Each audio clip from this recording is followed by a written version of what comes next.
নারীদের বিরুদ্ধে আবারও কঠোর আইন জারি করল আফগানিস্তানের তালেবান সরকার। নতুন এক ফৌজদারি আইন অনুযায়ী স্বামীদের স্ত্রী ও সন্তানদের শারীরিকভাবে শাস্তি দেওয়ার অনুমোদন দেওয়া হয়েছে, যা কার্যত পারিবারিক সহিংসতাকে বৈধতা দেওয়ার শামিল।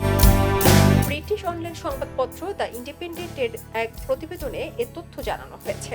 পশতু ভাষায় দ্য মাহকুম জাজাই উসুদ নামা বা আদালতের দণ্ডবিধি সংক্রান্ত নিয়মাবলী নামে 90 পাতার এই আইনে স্বাক্ষর করেছেন তালেবান নেতা হিবাতুল্লাহ আখুন্দজাদা। ইতিমধ্যে এটি আফগানিস্তানের বিভিন্ন আদালতে বিতরণ করা হয়েছে বলে জানিয়েছে পত্রিকাটি। আইন অনুযায়ী স্বামী অতিরিক্ত মাত্রার শক্তি প্রয়োগ করে স্ত্রীর হাড় ভেঙে দিলে বা দৃশ্যমান জখম করলে সর্বোচ্চ 15 দিনের কারাদণ্ড হতে পারে। তবে শাস্তি পেতে হলে নির্যাতনের অভিযোগ আদালতে প্রমাণ করতে হবে ভুক্তভোগী স্ত্রীকে। নতুন বিধানে আরো বলা হয়েছে, নির্যাতিত নারী সম্পূর্ণ হিজাব করে আদালতে জখম দেখাতে পারবেন, কিন্তু তার সঙ্গে থাকতে হবে স্বামী বা প্রাপ্তবয়স্ক কোনো পুরুষ অভিভাবককে। এছাড়া স্বামীর অনুমতি ছাড়া আত্মীয়ের বাড়িতে গেলে স্ত্রীর জন্য সর্বোচ্চ 3 মাস কারাদণ্ডের বিধান রাখা হয়েছে।